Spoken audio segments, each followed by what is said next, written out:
মামলা দিয়েছে যেন মিথ্যা মামলা না নেওয়া হয়। আরেকজন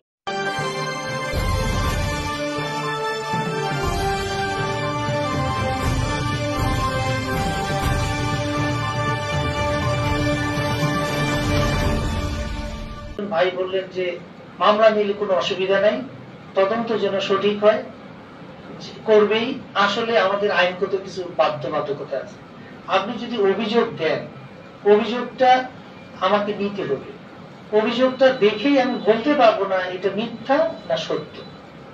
হ্যাঁ, তাহলে মামলা নিলেই তো যে আসামি তার তো একটা হয়রানির ভয় থাকে, তারপরে তার ভয় থাকে যে কোনো সময় অ্যারেস্ট হবে, তারপরে কোর্ট কাছারির বিষয় থাকে। আমাদের নিয়ম হচ্ছে যে অভিযোগ আসার পরে আমরা তদন্ত করব, তদন্ত করে যদি আমি সঠিক পাই কেবলমাত্র তখনই তার বিরুদ্ধে অভিযোগ হবে, অথবা ওই অভিযোগের মাত্রা অনুসারে সে গ্রেফতার হবে। এখন বলবেন যে মামলা যে মিথ্যা মামলা নিচ্ছেন, ওই যে বললেন যে এগুলাকে বলে গায়েবী মামলা আর কি, যার হয়তো ভিত্তি নাই, আপনি মামলা দিয়েছেন, তখন কি করতে হবে আমাদের?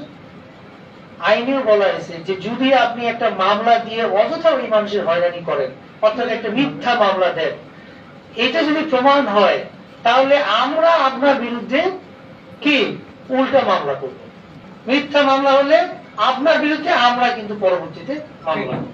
কারণ আপনার কারণে কি হয়েছে, যে মানুষের মামলা হয়েছে সে ভয়ে দূরে পালিয়ে যাবে, অনেক কিছু করতে হবে তাকে, আবার পালিয়ে বেড়াইতে হবে, আবার আমরাও এই তদন্ত করব অন্যান্য কাজের মধ্য দিয়ে, তাহলে অযথা আমাদের সময় নষ্ট।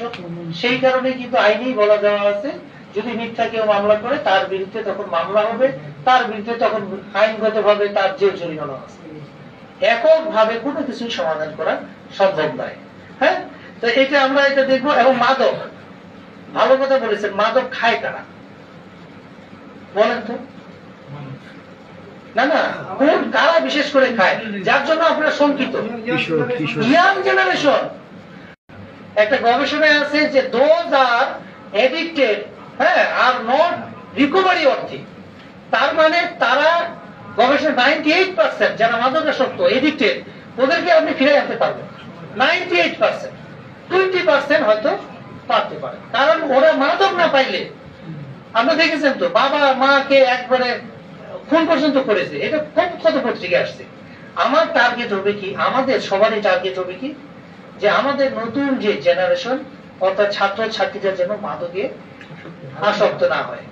তাহলে আমাদের চেষ্টা হবে তাদের মোটিভেশন দিয়ে, তাদের ওয়ার্কশপের মাধ্যমে আমরা তাদেরকে সচেতন করব। আর মাদক ব্যবসায়ী যারা, আমরা বারবার, আমি নিজে দেখেছি মাদক সহ ধুরি কাকে, যার যে খায় তাকে। মাদক যে ব্যবসায়ী ওটা তো আমি ধরতে পারি না কি।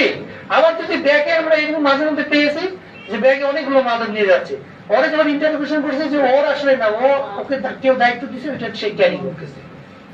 এরকম আমি একবার জয়পুরহাটের জেলায় আমি চাকরি করেছি, সিআইডি থেকে একটা টিম আসলো এখানে জয়পুরহাটে একজন লোককে ধরার জন্য, আমি সহযোগিতা করলাম। তখন সে বলতেছে যে এই লোক হচ্ছে মেন হোতা, টাকা দেয়, সিআইডির মাধ্যমে হোক আপনাদের তথ্যের মাধ্যমে লিঙ্ক খুঁজে খুঁজে সেই আসল হোতাদেরকে ধরা, এদেরকে ধরলে মাদক এদিকে আসা বন্ধ হয়ে যাবে। আর যদি আমরা না খাই, যেমন আমি কোনো নেশা করি না, আমাকে জোর করে দেন তো, আমাকে যদি 1 লাখ টাকা দেন তাও তো আমি খাবো না। কারণ কি, আমি এর কি ভয়াবহ কুফল সম্পর্কে জানি। কাজেই এই জানার অভাবটাও রয়েছে, এই জন্য আমাদের সচেতনতার বিকল্প নাই।